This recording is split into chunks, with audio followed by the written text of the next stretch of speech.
what's going on, y'all? T-Bob here. And Jake as well. And you're about to watch a little OTB LSU. We're going to give you all the latest, greatest between LSU football, baseball, women's basketball, softball, and everything in between. Bottom line, if you want to talk Tigers, keep it locked, subscribe, like it, and we hope you enjoy it. Let's talk about the SEC West. Like we talked about, obviously the most dominant conference, most have the conference for the past 15 years. Yeah. And it's mainly Alabama, but it's not just Alabama, right? You've had LSU win natties, you've had Auburn win natties in there. Even A&M in their 9-1 2020 year was very nationally relevant. And so, and like we said, there's no bad teams. Every team is going to start in the S&P plus top 30. Last year's so weird, Jake, because Alabama on paper was actually a markedly better team than LSU. Like if you look at all the analytics, everything else, just game-to-game dominance, they were a more consistent team. Ended in the Sugar Bowl. Yeah, they dominated. Right. But LSU did a great job of, first off, winning the game when it matters and obviously beating Alabama head-to-head, and that ends up being the difference. Going into this year, though, it feels like LSU should be the better team on paper. So, yeah, I like the Tigers to finish first in the West. Yeah, I've got LSU at number 1 as well, and that's not a homer pick because there's been plenty of years that we have come here and I have put Alabama ahead of LSU. Try every year. I've never chosen anybody. There might be one. I don't think I've ever chosen anybody but Alabama. There might have been West. 1 year. I mean, maybe coming off the Fiesta Bowl in 2018, I might have picked LSU. I don't even remember if I did. So yeah, probably Alabama. Did, that's a good bit if you did. Can we go back and look? Is that public no idea information?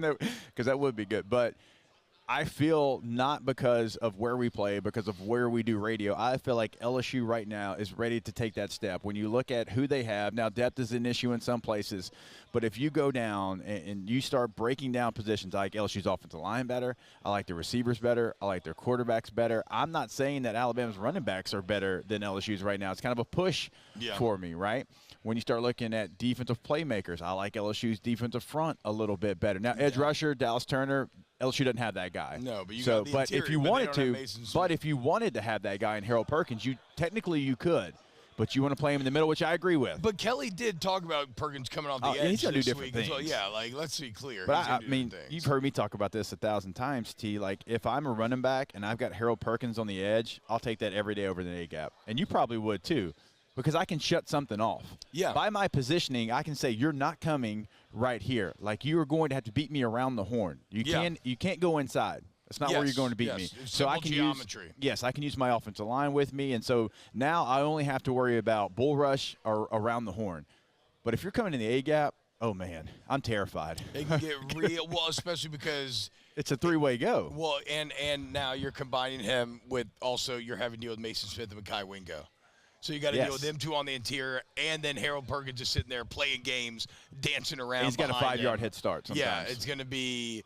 If I was Harold Perkins, I would watch Demario Davis film. Yeah. Because he's probably the best interior pass rusher from the inside linebacker spot that I've ever seen. Demario Davis, Devin White, two of the best at doing that. As well. I mean, they're incredible. I'm trying to think who may be one of the best that I played against. Derek Johnson was so good at it.